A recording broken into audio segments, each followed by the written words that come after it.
Ya, buenos días. Empezamos a grabar también para poder dejar esto arriba. ¿Cómo están? ¿Cómo está la semana? ¿Cómo ha estado la semana? Bien, ¿y ¿Ha andado usted, bien? profe? Bien, bien. Bueno, un poco, digamos, no es el momento para comentarlo, pero un poco desilusionado, un poco deprimido, pero también he visto que mucha gente asumiendo culpas de los errores. Bueno, así es nuestro país. ¿Y ustedes cómo van? ¿Han tenido, se han movilizado harto, ¿no? Discusiones, conversaciones, vuelta a la clase, ¿no?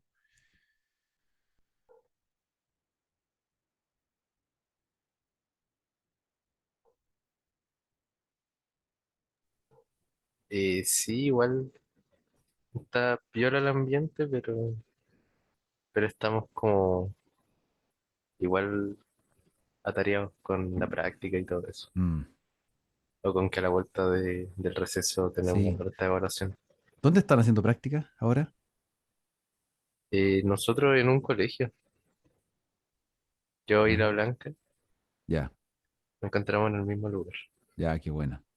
¿Y qué consiste la práctica? Y hasta el momento no nos pasan como guías y las tenemos que corregir como antes de que se utilicen con los alumnos. Tenemos Ya, que encontrar errores y ese tipo de cosas. ya, bueno, bien.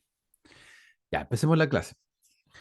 Eh, Vamos a revisar la introducción a la tipología y los índices morfemáticos y aglutinación, que son conceptos que son ya el puente entre la unidad uno y la unidad 2, en vista de irnos desde los aspectos teóricos que hemos revisado en la unidad uno, gramática universal, gramática mental, gramáticas descriptivas, prescriptivas, hasta la parte de ejercitación y práctica de metodología. Hemos realizado estos tres ejercicios a la fecha. Em, Espero que los hayan realizado cada uno, cada una, y se hayan puesto, vayamos en sintonía, en el mismo ritmo. Este es el ejercicio número 3. Paso rápidamente para que lo tengan visualizado, cuáles son los hallazgos que tuvimos. Básicamente, acá encontramos pronombres bien definidos, encontramos verbos raíces e inflexiones verbales, también encontramos desinencias, declinaciones del adjetivo con su propio ritmo y comprobamos finalmente que hay palabras gramaticales, que el orden de estas existe, que hay variación de morfemas, relación de sujeto-predicado, hay desinencias verbales y hay rol de pronombre-sujeto. O sea, todos los ingredientes que cualquier lengua tiene que tener y que no son extraños para nosotros, están presentes en esta muestra del morfema húngaro. Hoy día la clase está basada en estos, digamos, contenidos que aparecen en esta parte. Yo les había asignado esta parte para poder dar una lectura de conceptos, definiciones fundamentales. ¿Ya? Vamos a retomar algunas cosas de estas durante esta clase para que vamos a hacer dos cosas en realidad.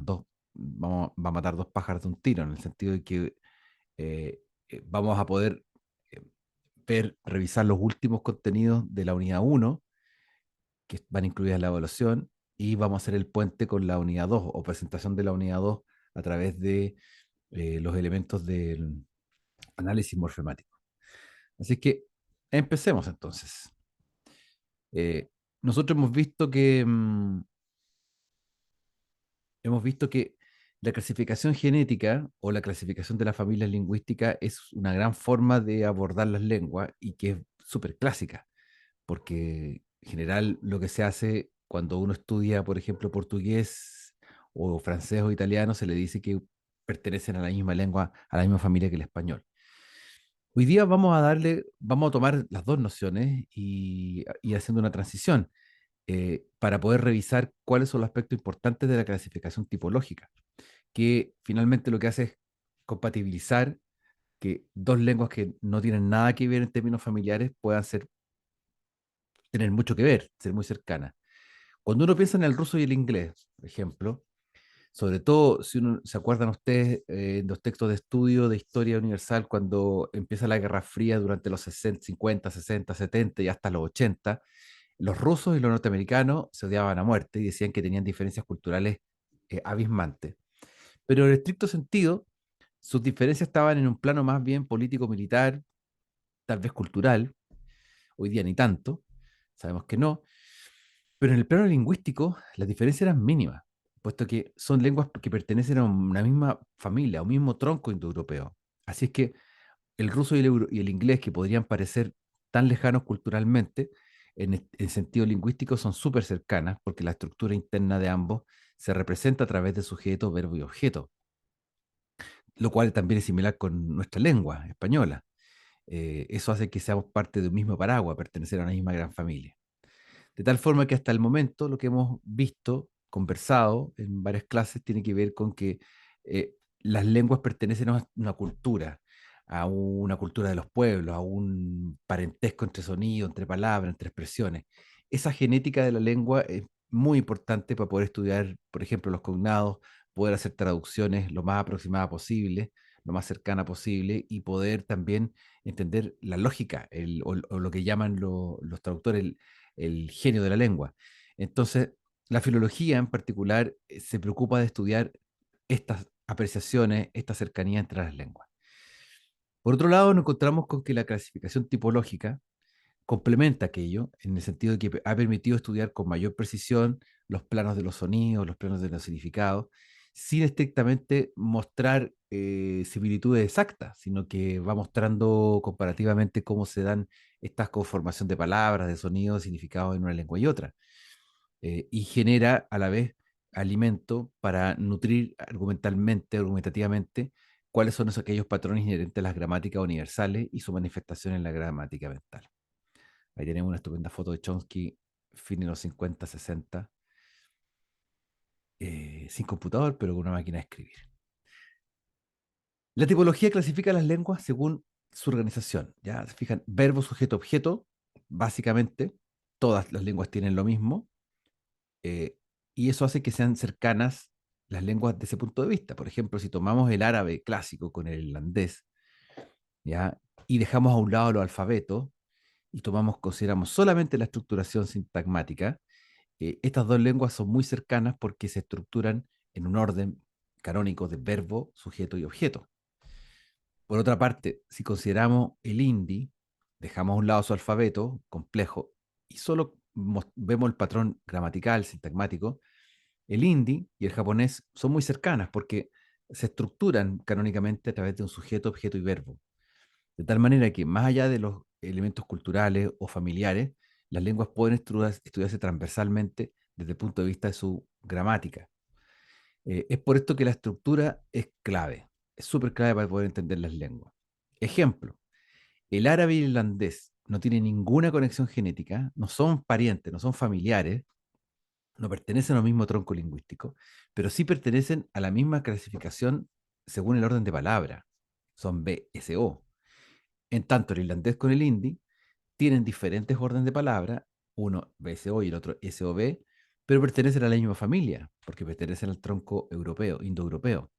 De tal manera que la aproximación tipológica nos entrega una mirada muy potente al orden sintagmático de los componentes, eh, y ya es un estudio comparativo, aproximativo entre elementos de otros módulos, perdón, bien digo, otros módulos, componentes como el fonológico, el sistema verbal, las modificaciones, que ya los hace ser muy distintas como lenguas. Greenberg fue el precursor de la tipología del enfoque morfológico y él estudió con Franz Boas. ¿Se acuerdan de él? Lo vimos creo que en la segunda clase. ¿Ya? Franz Boas, con su aproximación antropológica, permeó los intereses de Greenberg y es por eso que Greenberg se aleja de los intereses chomskianos y lo que hace es buscar lo común que hay en las lenguas, de qué manera estas lenguas se estructuran. Así es que eh, esta dimensión permitió desarrollar un estudio acucioso de las lenguas multidimensionalmente. Es así como Greenberg es muy conocido porque fue uno de los impulsores en el siglo XX de todos los trabajos que habían hecho previamente otros autores, como, por nombrar algunos, Rasmus Rask, el danés que hizo un gran estudio. Él era un tipo intuitivamente muy inteligente, lingüísticamente hablando, y hizo estudios de las lenguas escandinavas y después viajó por África para estudiar lenguas africanas. O sea, y murió muy joven, pero hizo grandes aportes.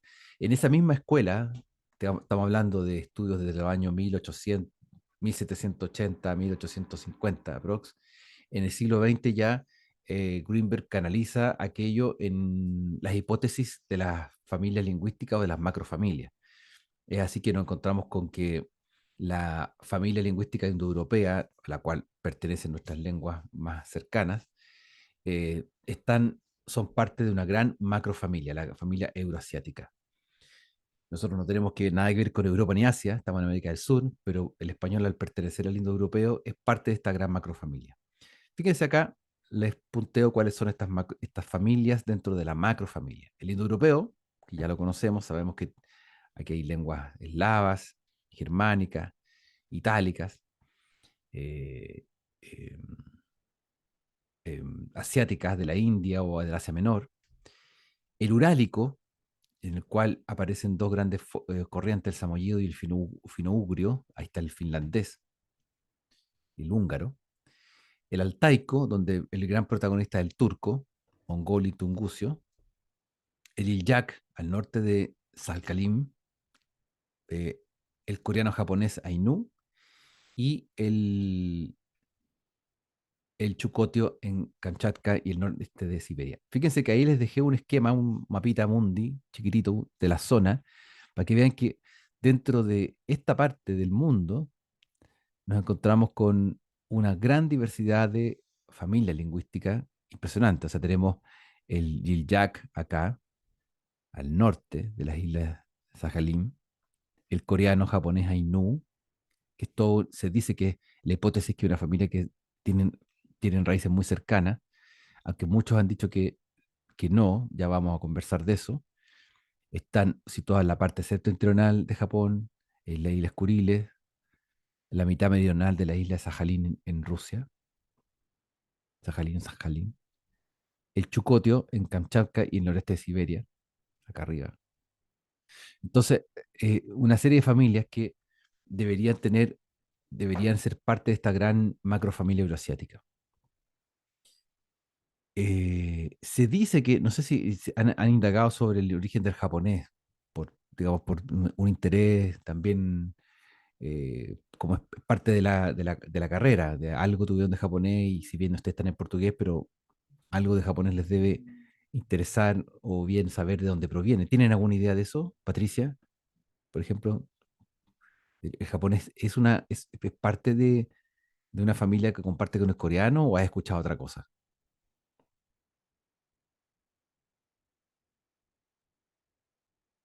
Valentina, ¿has escuchado tú hablar algo de eso? Eh, la verdad es que no, profe, no ¿No? tengo idea. ¿No? ¿Ya? ¿Y han escuchado o se les ocurre por qué el japonés es tan particular o si se parece al coreano? ¿No? ¿Sí o no? Blanca, Eh, yo Vicente. recuerdo la, la relación que tenía con el chino, Ujú. que comparten kanjis y que, bueno, los kanjis son chinos y que a veces tienen lectura japonesa y lectura china. Exacto. Hay una sensación de herencia lingüística, cultural y lingüística. Bueno, ese es un gran tema, ¿eh? Porque el japonés se dice que pasa un poco como lo que le pasa al vasco en España, que es como una lengua muy aislada dentro eh, del ecosistema lingüístico. ¿Ah? El vasco no tiene nada que ver con el español, ni con el portugués, ni con el gallego, nada, pero está ahí inserto. Dicen que pasa lo mismo con el japonés, que es muy sui generis el japonés como lengua, y que a pesar de que tiene esta recepción del chino, en un principio fue una especie de chino, tomó sus colores propios, y si tiene algo de parecido con el coreano o ainu, son también cosas que tienen que ver con la cercanía territorial, geográfica, pero que el coreano incluso se dice que el coreano es más cercano al taiko, al turco, que a las otras lenguas en las que se citan.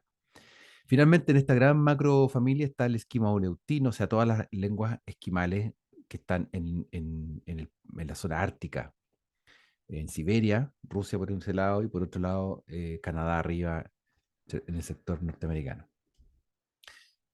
Ahí está, Ramos Rack, 1817 hizo sus aportes. Bien, eso un paréntesis que complemento con esto otro donde les muestro que la evidencia de las macrofamilias se hace a partir del estudio de las palabras que son más cercanas, más altamente frecuentes en uso, y ahí uno puede registrar cómo cada una de las familias tiene palabras que se van pareciendo. Eh, Se dice que la macrofamilia euroasiática tendría una antigüedad de unos 12.000 años. Y si se llega aún más allá, a los 15.000, se podría hablar de que la gran macrofamilia euroasiática proviene de las lenguas drávidas. ¿Ya? Por lo tanto, ahí las lenguas drávidas generarían una corriente del euroasiático como macrofamilia, cardeliano por otro lado, y fíjense que dentro del euroasiático está el indo-urálico, donde está el indoeuropeo, el urálico, y el siberiano, donde está el taico, o sea, donde provendría lejanamente el japonés, por ejemplo, Chukotho-Kamchatka e Inuit-Yupik, las lenguas esquimales. Todo esto es teoría y especulación, pero es entretenido verlo porque los lingüistas desde 1700 a la fecha han realizado un montón de predicciones y estudios que han acercado posiciones dentro de la clasificación. Acá tenemos una mirada de la macrofamilia euroasiática y su gran poder de dominancia en el mundo. Se fijan cuánto hay euroasiático que se habla en el mundo. Una gran macrofamilia con mucho poder lingüístico, con mucha gente. En el libro de Kastner que les compartí es un par de clases atrás, se habla de 20 grandes familias. ¿Cuántas lenguas habrá en total? No lo tenemos idea. O sea, sí, tenemos idea de número aproximado, pero no sabemos en realidad cuántas se están hablando hoy día. Se dice que de las 6.000 lenguas, 6.000 y tantas lenguas que existen vigentes hoy, estamos rápidamente acortando la brecha y entre 6.000 y las que están extinguiéndose, que estaríamos llegando en unos no tantos años más a unas 3.000 y tantas lenguas. Son especulaciones. Fíjense que dentro de todas estas lenguas que aparecerán acá está nuestra indoeuropeo, conocido por nosotros, las lenguas amerindias, donde ahí aparecen no solamente las lenguas de Norteamérica, sino que todas las lenguas de Sudamérica, como Aymara, como el Selknam, Mapuche, Diaguita, variantes también entre sí, o las grandes de Mesoamérica, como el maya, azteca. Otras lenguas como las altaicas, donde estaría el turco y el japonés, teóricamente hablando, y otras lenguas que son las llamadas pidgin o creole.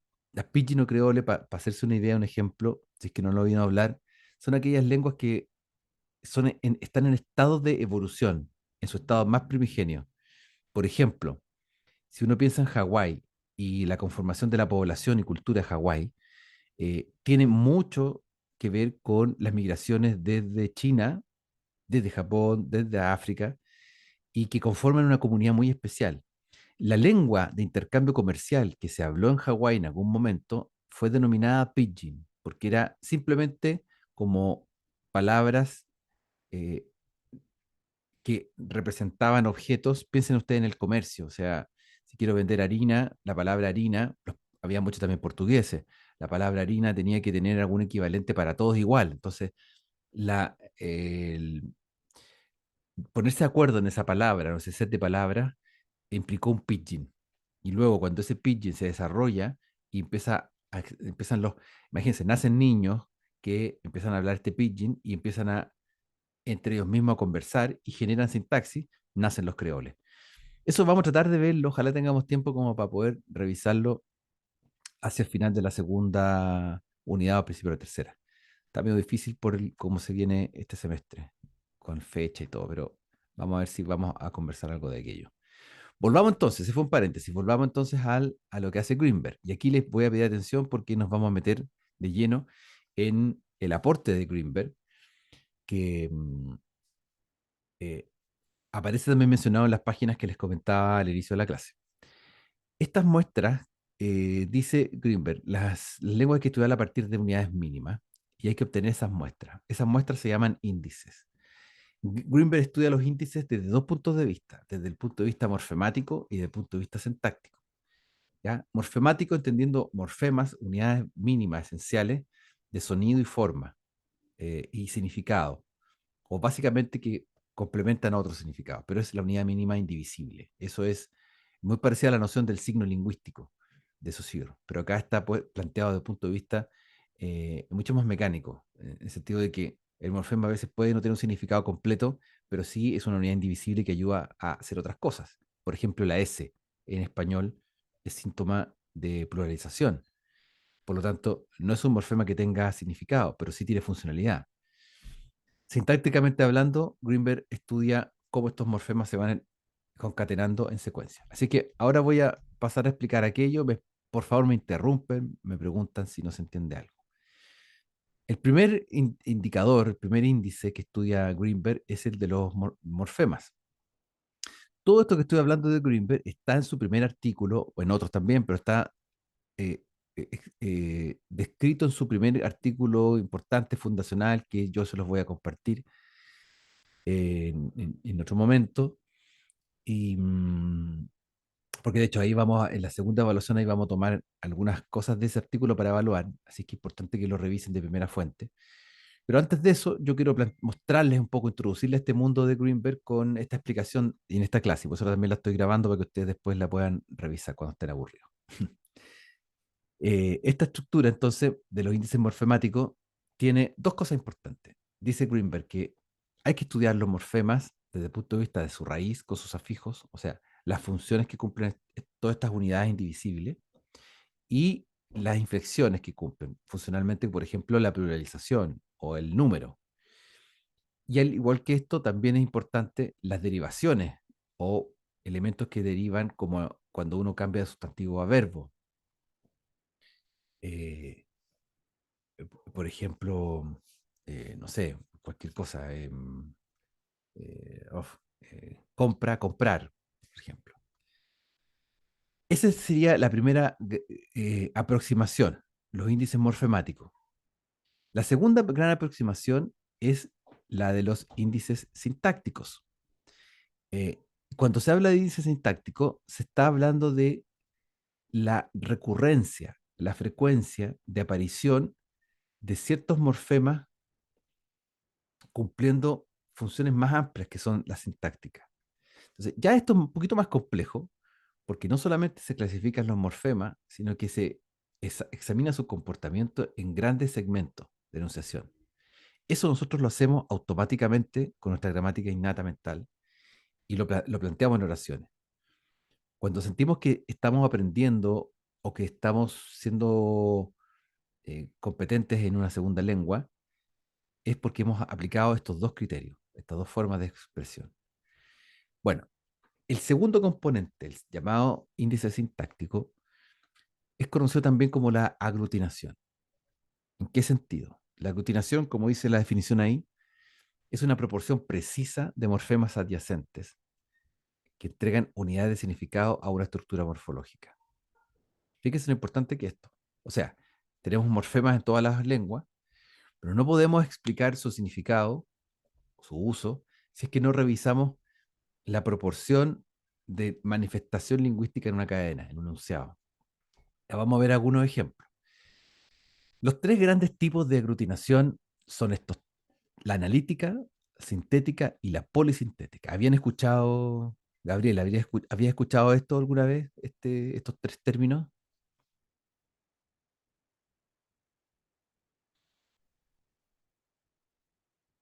Gabriela, no está Gabriela. Patricia, ¿habías escuchado estos términos? Ay, se fue la Valentina.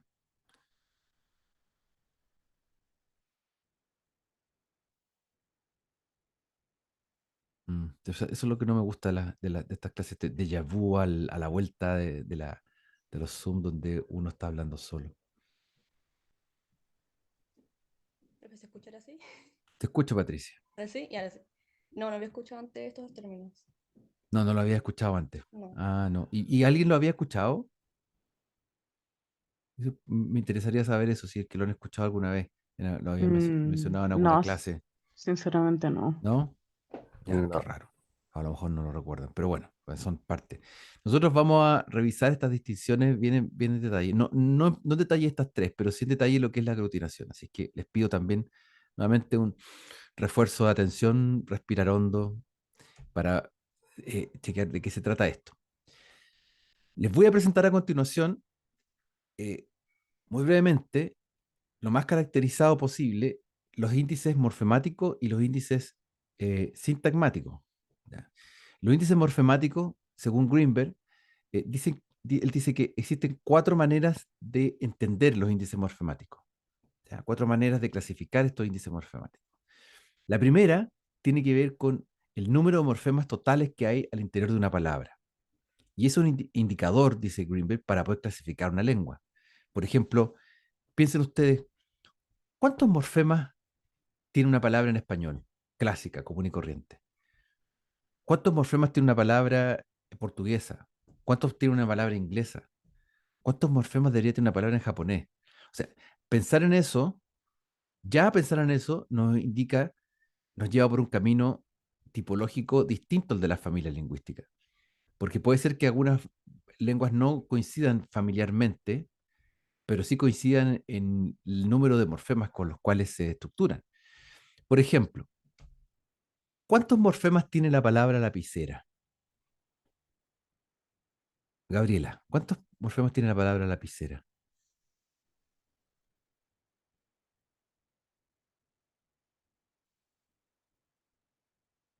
¿No estás, Gabriela?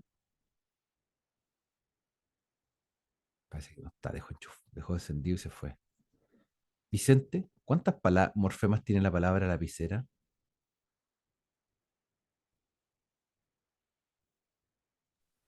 Y a ver, me parece que son tres. Ya, ¿cuáles serían? A ver, Mm, lápiz, claro, de lápiz, claro. básicamente, lápiz.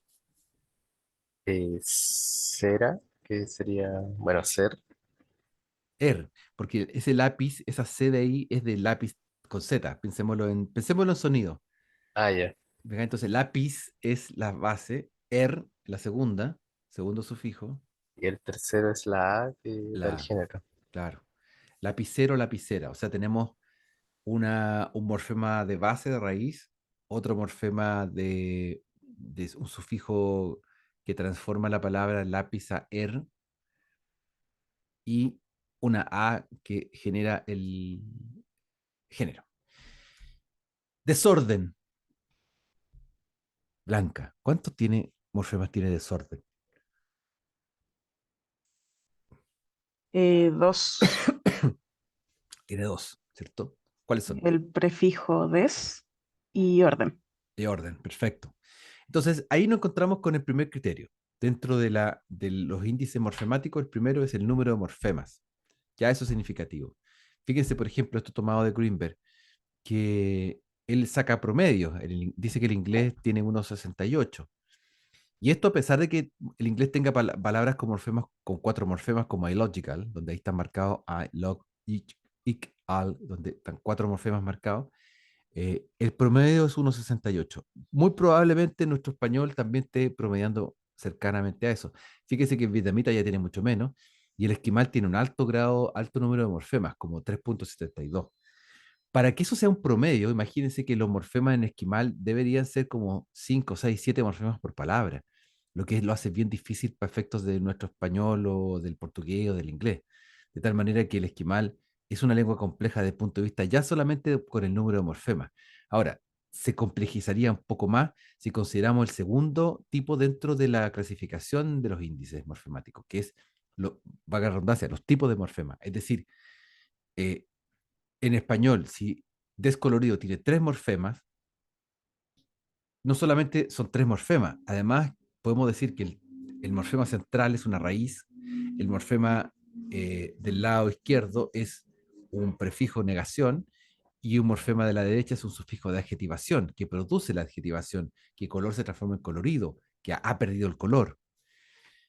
De tal manera que, insisto, en el índice morfemático nos vamos a encontrar con 4 maneras de clasificar ese índice morfemático. La primera es el número, que va de la mano de la segunda, que es el tipo de morfema que existe. Una tercera manera o tercera forma de ver la clasificación es la composición, donde tenemos, por ejemplo, casa rodante. Casa rodante son 2 morfemas distintos que se han unido para entregar una nueva significación. Eso también es parte del estudio que realiza Greenberg. O sea, ve la frecuencia de aparición de morfemas que se componen en el sentido de que cada uno es autónomo y con significado.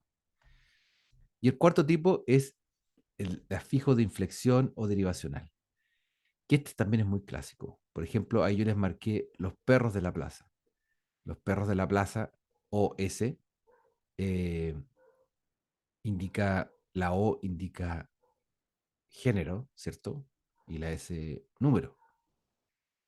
Por otro lado, manifestar, AR, implica la terminación verbal de primera conjugación y ante implica la sustantivización de lo anterior.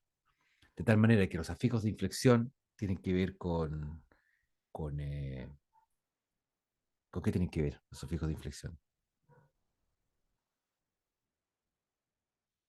Patricia, ¿con qué tienen que ver los sufijos los afijos de inflexión?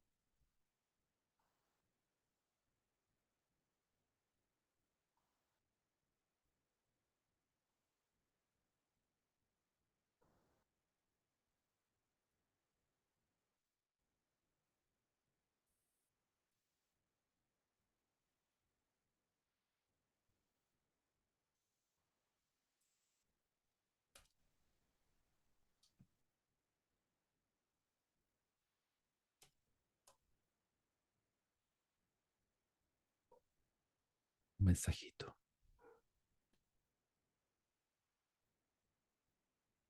Ya, seguimos adelante. Profe, Patricio está hablando, pero no se le escucha. ¿Está hablando? Sí, pero se le escucha muy, muy bajo, entonces no, Pero yo no se escucha prácticamente. veo que no tiene el micrófono. Ahora, pero recién está hablando. Ah, Lo otro, profe, tengo una pregunta. Al final, ¿cómo se llaman los primeros dos índices? Que ahí me perdí con los sí, nombres. mira, es que el índice, hay 2 tipos de índice, los morfemáticos y los sintagmáticos. Dentro de los morfemáticos existen 4 categorías internas. Para poder analizar los morfemas hay 4 categorías internas, que es el número de morfema, el tipo de morfema, el carácter de composición de los morfemas y los afijos inflexivos y derivacionales de los morfemas. Esos 4 indicadores nos permiten identificar, caracterizar más bien cómo se comportan los morfemas al interior de una lengua. Eso, Ah, ya. fija, eso Greenberg lo aplicó al estudio que hizo de las lenguas, de distintas lenguas, lo aplicó tal cual, de manera rigurosa. Entonces, si ustedes piensan, wow, ¿cómo podría haber hecho eso si lo aplico al portugués, al vietnamita, al japonés, al inglés, al alemán? O sea, los resultados que arrojaría eso ya de por sí, sin siquiera ir más allá, solamente considerando muestras de hablantes y pudiendo describir cómo cada hablante de distinta lengua manifiesta estos morfemas, ya eso es una caracterización tremenda. Ya eso nos indica algo que en sí metodológicamente va más allá de la familia lingüística. O sea, no tiene para qué cuadrarse con eso, sino que ya esa descripción es importante. Ahora, si a esta descripción le sumamos la segunda, que vamos a ver a continuación, se hace la cosa más interesante. Estas son conclusiones de Greenberg, por ejemplo, que aquí yo anoté un par para que ustedes vieran el alcance de. Por ejemplo, en este tipo de estudio de solamente de morfema apareció algo súper destacado del vietnamita, que tiene una alta frecuencia de composición. Increíble eso. Pero no tiene fijos. O sea, compone unidades de significado autónomas con otras. Y así va construyendo morfemáticamente las palabras. El inuit, una variante esquimal, no tiene prefijo, pero sí produce alto número de morfemas por palabra. Muchos morfemas por palabra. O sea, parece ser que si no tiene prefijos, debe tener muchos morfemas inflexionales y derivacionales, como los que aparecen ahí arriba aquí en la presentación. Por otro lado, el suajili, clásico lengua de África que hace décadas que está muy bien estudiada por los lingüistas. De hecho, el suajili fue una de las lenguas que permitió la apertura de las lenguas de África hacia el mundo, porque fue muy estudiada. Tiene 3 veces más prefijación que sufijación. Increíble eso. Ahora, desde este punto de vista, si piensan en el español, ¿cómo lo caracterizaríamos? Solo piensen, imagínense en su habla del día a día, o escúchense hablando del día a día. ¿Le ponemos harto prefijo a esto o le ponemos más sufijo a las cosas? En el clásico ejercicio lingüístico de creatividad pura, que es el pelambre chilensis, cuando la gente pela a otra, que entre paréntesis, lingüísticamente hablando, representa un porcentaje, es un porcentaje, 60% de las conversaciones del día de las personas. O sea, la gente habla de otros, es como algo cultural del ser humano, hablar de otros. Entonces, en ese proceso de ese clásico pelambre, ¿cuántas adjetivaciones hacemos cuando hablamos de una persona? Lo adjetivamos. Pues se han fijado que el pelambre es eso, es adjetivar, por decirlo de una manera elegante, hablar de otros, favorable o despectivamente. Entonces, les dejo esos temas dentro de la reflexión.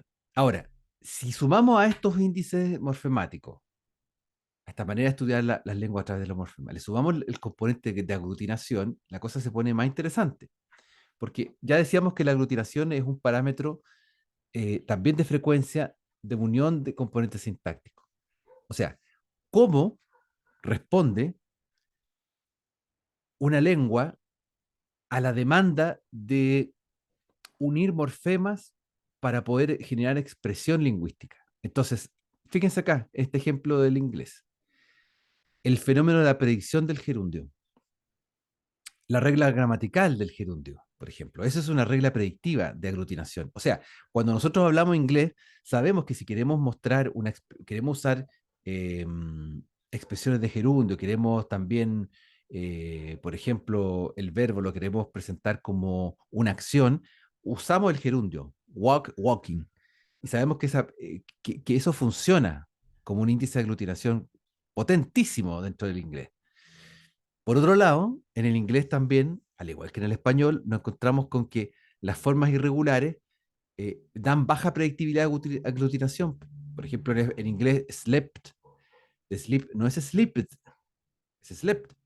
En español, ¿qué garantiza que yo cuando soy niño, como veíamos en las clases, no diga el juguete está roto, está rompido en vez de roto?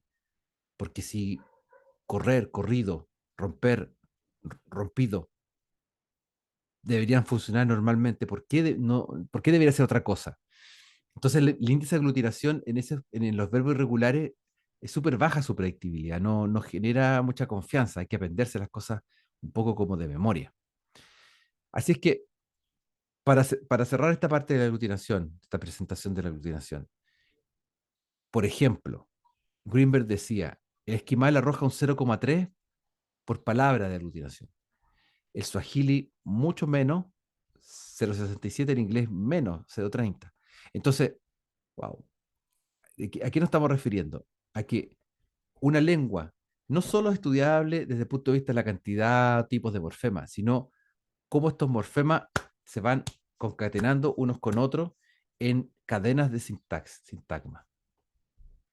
La línea fina es bien interesante porque no es tan precisa, pero es más bien la línea fina debe hacerse a través de algo más metodológico, de un corte metodológico.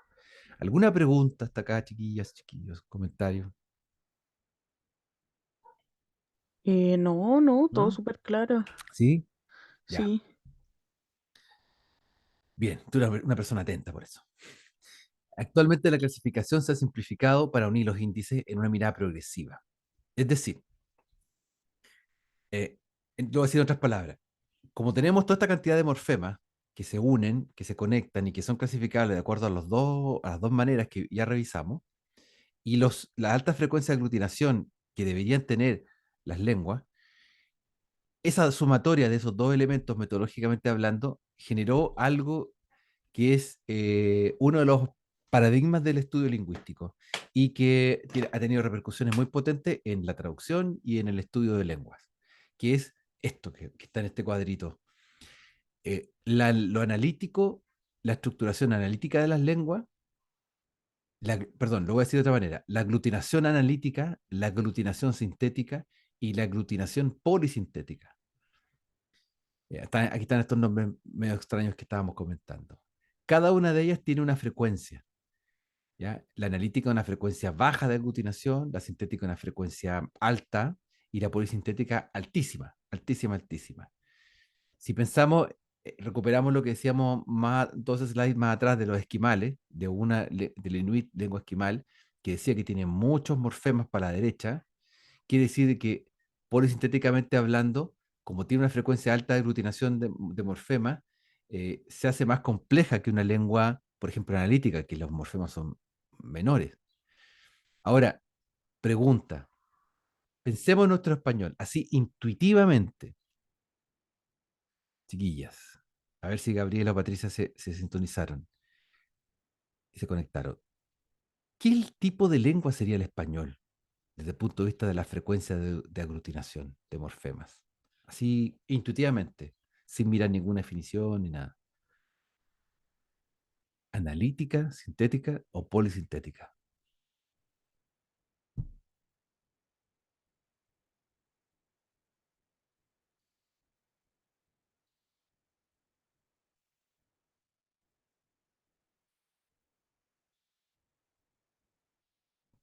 ¿No se le ocurre? Yo diría que ¿Vicente? sintética, Sintética. ¿Por qué? ¿Qué te hace pensar que es eso? porque podemos aglutinar los morfemas, pero se me ocurre como que salta porque podemos hacerlo, lo hacemos recurrentemente, pero no en un exceso, Mm, como en la polisintética. claro, No basamos exactamente. nuestro lenguaje en eso. Sí. Sí, a esta altura de la vida yo creo que todos tenemos alguna imagen de lenguas complejas con muchos morfemas. Sin ir más allá, si ustedes han escuchado turco, ahora que el turco está tan popular en Chile con estas teleseries turcas, bueno, están traducidas, pero si uno las quisiera ver en turco, o escuchar árabe, o escuchar lenguas que son difíciles como el coreano, uno tiende a pensar, o el chino, ¿para qué ser el chino? Tiende a pensar que nuestra lengua es bastante equilibrada dentro de esta eh, selva lingüística mundial. Sí, efectivamente, el español tiene que ver más con la síntesis que con la polisíntesis y con lo analítico. El analítico es una lengua más comprimida, donde hay menos morfemas, es más bien de unidades indivisibles. En cambio, la sintética no, necesita estas declinaciones, estas desinencias que van ampliándose. Miren ahora acá, vamos a dar un ejemplo de otra familia lingüística, la austrogenésica, ¿ya? Que no tiene que ver con lo eurásico, sino que más bien, y les voy a poner aquí un mapita, mapamundi, no está muy bonito, pero se entiende. Fíjense la zona del mundo en que está esta familia lingüística que comparativamente a la macrofamilia eurasiática, euronésica, ¿para qué decir con el indoeuropeo solamente? Esta es bastante pequeña geográficamente hablando, pero es colosal en términos de la cantidad de lenguas que existen. De hecho, es muy conocido el hecho de que muchas de las expediciones lingüísticas donde se conocieron más lenguas distintas durante el siglo pasado y anterior fue en esa zona de esas islitas que hay por ahí. Porque hay muchos pueblos aislados que han quedado con lenguas, dialectos o lenguas, comillas, tribales, o sea, lenguas que están ahí por décadas y cientos de años. Entonces, nos encontramos con la clasificación de eh, lo austronésico, o sea, todo lo que se habla en la Polinesia, la Melanesia, la Micronesia, Filipinas, Malasia, Indonesia, ¿ya? Incluso hasta Madagascar al lado de África. Toda esa zona es de una riqueza lingüística tremenda. Y se habla del como dice ahí en el cuadrito, formosiano, el malayo polinesio occidental, el malayo polinesio central, el oceánico, el de Nueva Guinea, almejera meridional, etcétera. Para esto vamos a hacer un ejercicio de trabajo en donde vamos a revisar una lengua que no conocemos y que no vamos a conocer en detalle, pero que sí vamos a conocer cómo los principios que hemos estado conversando hasta acá se aplican. El malayo y el indonesio conforman una de las 10 lenguas más habladas en el mundo, con 190 millones de nativos. El malayo se habla principalmente en el sudeste de Asia, conocido localmente como el Bahasa Melayu. El indonesio, Bahasa Indonesia, es una variedad de malayo estandarizada y aprobada como lengua oficial en Indonesia. Si ustedes googlean Indonesia, se van a encontrar con un montón de lenguas que se hablan y les va a decir que, les va a declarar que una de las lenguas estándar de Indonesia es el malayo indonesio. O sea, es una mezcla ya de dos lenguas que son mutuamente inteligibles y que generan esta variante estandarizada con la cual las comunicaciones formales se realizan. Voy a dejarles 10 minutos, tal vez un poco más, ustedes me van contando, vamos a partir con 10 minutos en que me comenten, hagan el análisis posteriormente a estos 10 minutos de estos segmentos. Y la tarea es aislar e identificar todos los morfemas de los ejemplos agrupándolos en categorías, adjetivos, sustantivos, verbos y otros que les parezca, y establecer el significado de cada uno de ellos. Perdón. Identificar al menos un morfema inflexivo y dos morfemas derivativos. Entonces, fíjense que para cubrir la primera parte de la tarea, ya mirando solamente lo español, nos encontramos que tenemos verbos. Está el verbo es, el verbo vender. Hay sustantivos como caballo, como mercancía, vendedor. Hay un nombre propio, Ali, que es como, parece ser, está como la historia de Ali. Ali es bueno, este es Ali, el caballo de Ali es bueno, etcétera. Ali es vendedor. Y están estos otros elementos como este, ese, esta, este. Hay también complemento del nombre como posesivo, vendedor de ropa. Y hay también algo pasivo como este caballo es vendido por Ali. De tal manera que desde el punto de vista de las categorías morfemáticas, ustedes se encuentran con morfemas que tienen distintas funciones. Ya eso en la primera parte de la tarea ya lo van a lograr hacer. Segunda parte, que es un poquito más específico. Van a identificar al menos un morfema inflexivo y dos morfemas derivativos. ¿Recuerda lo que es cada uno de ellos?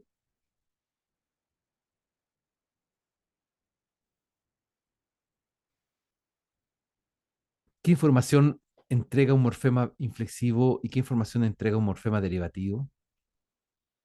Derivativo habla de derivación, básicamente. Inflexivo de inflexión.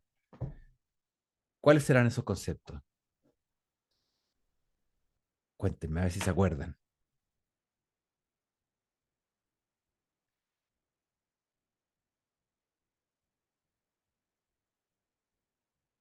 ¿No? No, profe. ¿No? Ya, está bien. Lo inflexivo tiene que ver con información netamente verbal, o sea, un morfema que le entregue a ustedes cuando analicen esto, información verbal, verbal, de verbo. En cambio, la otra va a tener que ver con sufijo y prefijo que entreguen otro tipo de información gramatical, no necesariamente verbal. ¿Ya? Pregunta hasta acá de lo que hay que hacer, ¿se entiende lo que hay que hacer? Con lápiz y papel. Lápiz y Sí, papel, profe. bien dicho. Voy a poner acá, con lápiz y papel. Ideal que rayen a la vieja usanza, en una hojita rayen lo que está. Yo voy a dejar proyectado estos 10 minutos, rayen nomás y hagan sus asociaciones.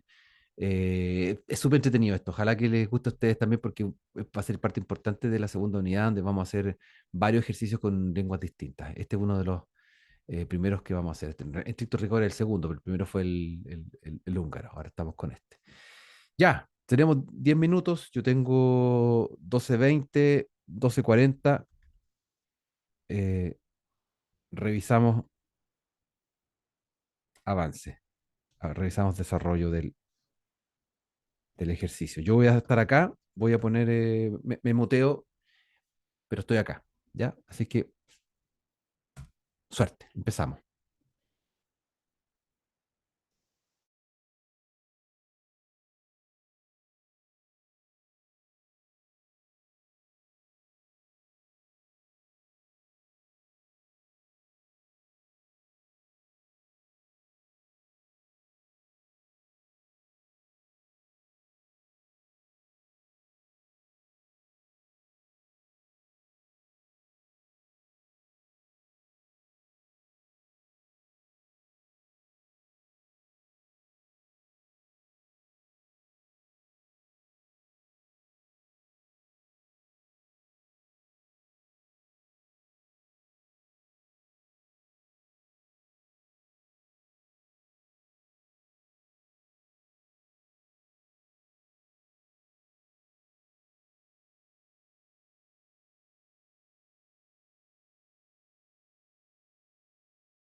perdón, me equivoqué, en la hora.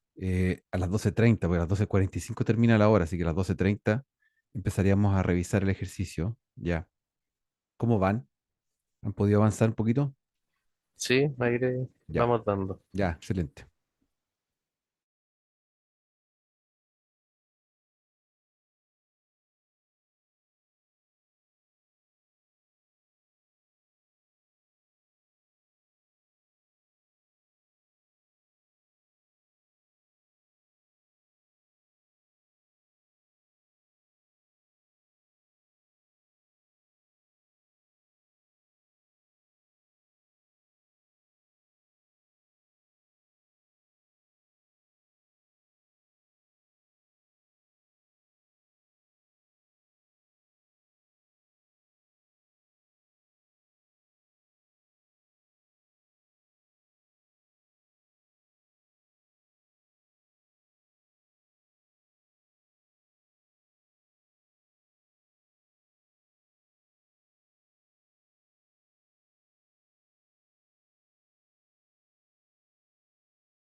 Ya, volvemos para comentar cómo les ha ido, va la revisión.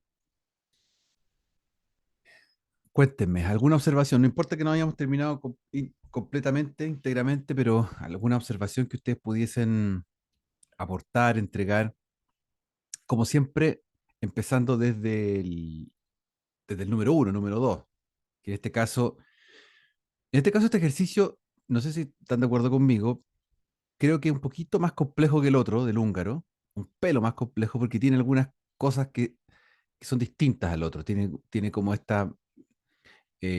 más comprimida la información que llevan los morfemas que en el otro.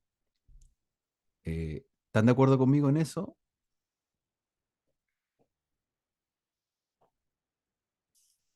Eh, Blanca, yo, Vicente, que están yo ustedes ahí. estoy de acuerdo igual porque es parecido, o sea, perdón, es como más simplificado el tema del lenguaje y entrega mucho más información en español. Ujú, sí, Y el exactamente. húngaro era muy parecido al español en términos de número de morfema Exacto, sí.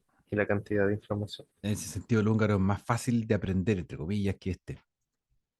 Este parece que tiene algunas reglas por ahí de conformación que son distintas.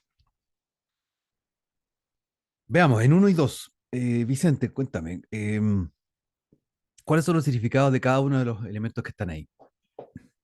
En estos casos, ini vendría a ser el verbo este es.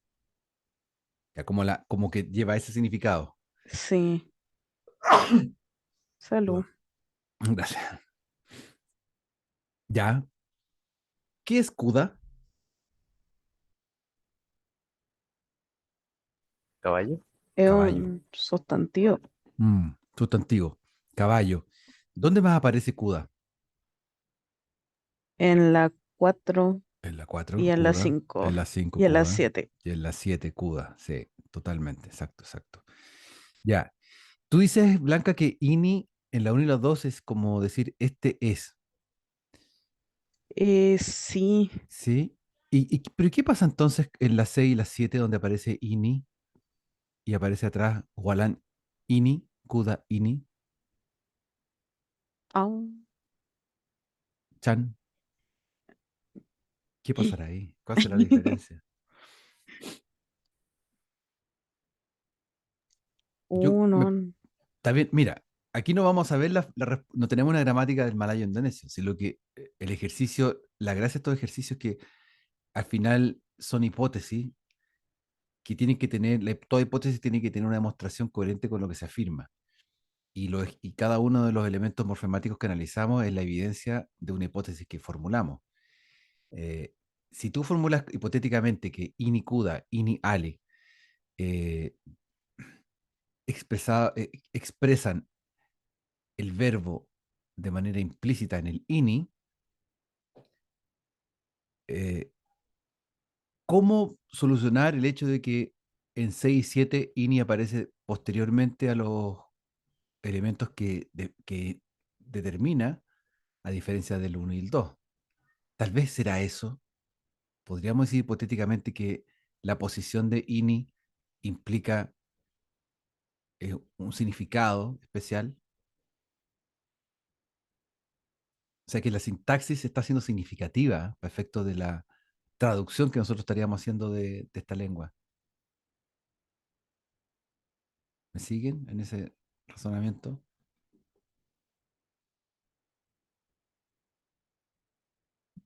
Antes de eso, si quieren, veamos el Más o número menos, la 4. verdad. Sí, veamos el número 4. Vicente, ¿podrías decir qué es lo que tiene el número 4? ¿Cuáles son los componentes? ¿Estás Primero listo? empieza por el sustantivo Propio. propio, Ali. Ali, quien es el agente de la acción. Ujú, Menjual es el verbo de vender. claro. Kuda es caballo. Cuda es caballo. E itu yo coloqué que era un pronombre demostrativo. Ya. No puede ser pronombre porque el pronombre está en lugar del nombre, como lo dices, es clásicamente su definición. Más bien, el nombre acá es caballo, o sea, sustantivo o nombre es caballo. Por lo tanto, ese no es pronombre, sino que es un adjetivo demostrativo, porque adjetivo que está al lado del sustantivo, ¿cierto? Ah, ya. ¿Fijas? Entonces, el caso de itu es bastante similar al caso de ini. O sea, los dos son, eh, sean pronombres o adjetivos, son demostrativos. De tal manera que en el 4 podemos comprobar que hay una regla ahí que se está produciendo, que se está generando. ¿Cuál podría ser la regla?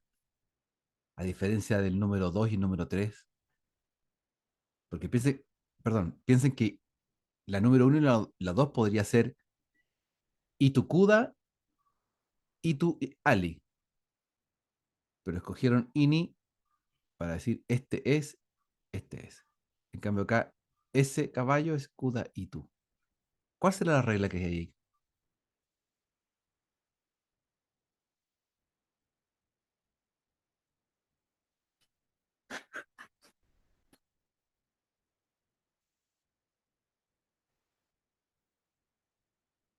¿Lo aprecian? ¿Se dan cuenta que hay algo particular ahí? Que habla del caballo en específico. Claro, ese caballo específico.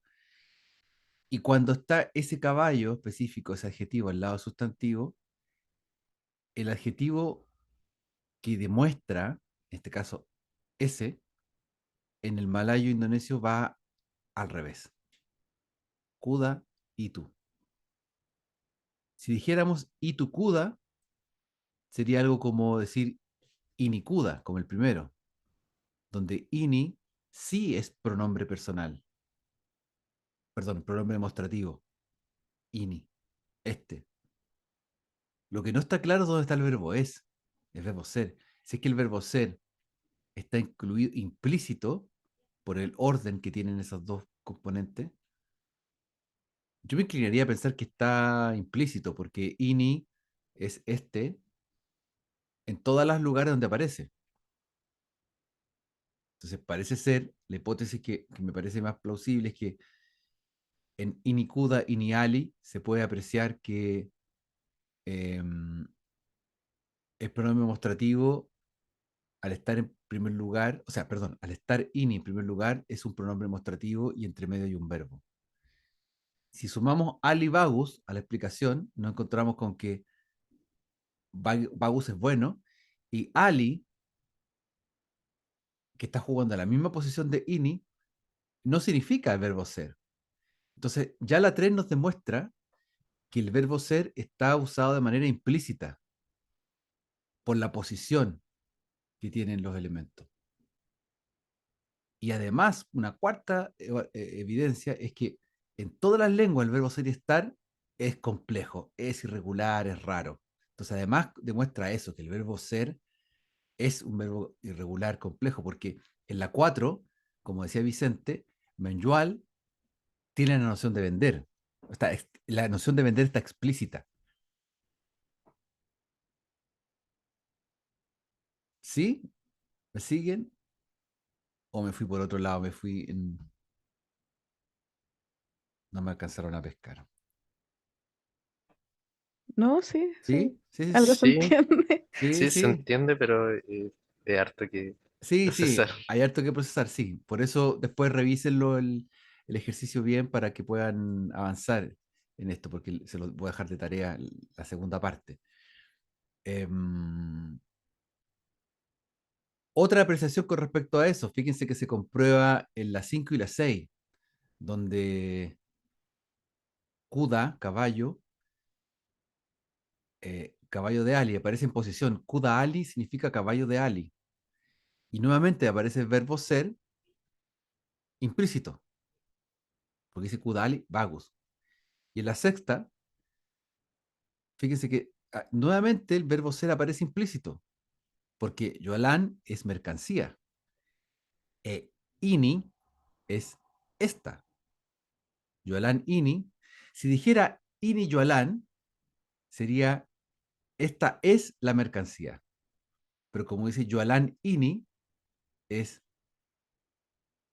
perdón, si dice ini Yolan sería esta es la mercancía. Si dice Yolan ini es esta mercancía, pues, si aparece vagus al lado, quiere decir que el verbo ser está implícito. Es. Buena.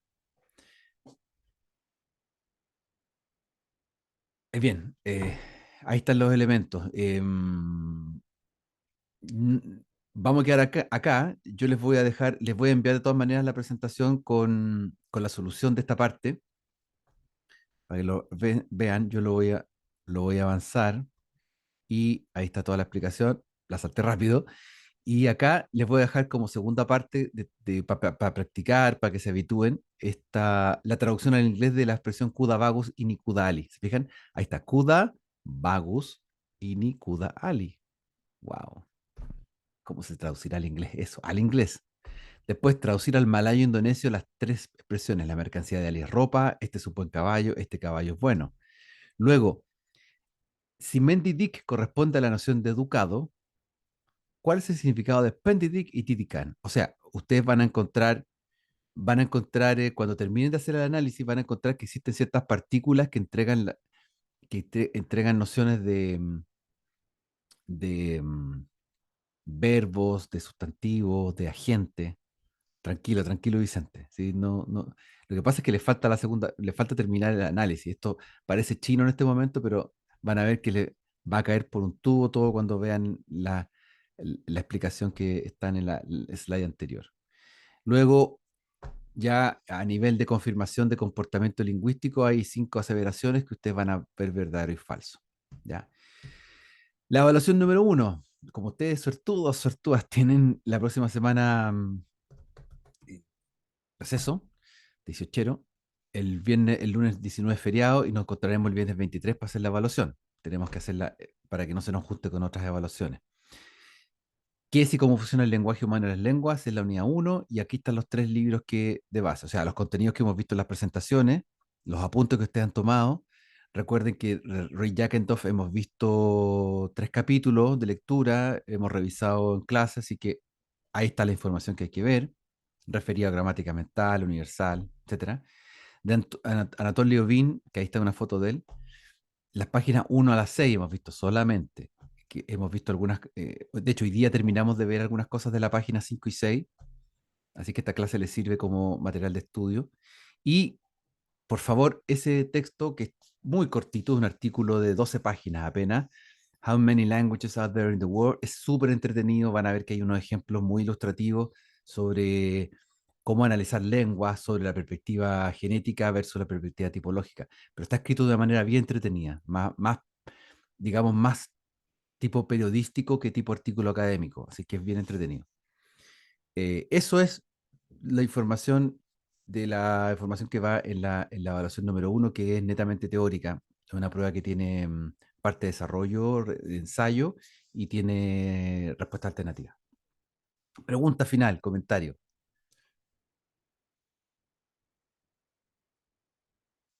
Bueno, cualquier Todo bien, cosa, profe. bien, me escriben nomás al correo cualquier cosa, yo les dejo enviado un rato más la presentación con el link en YouTube del video de la clase. ¿Ya? Que estén muy bien. Chao, profe, que Ánimo, esté fuerza, bien. descansen. Un gran abrazo. Igualmente. Chaito, que esté bien. Chao.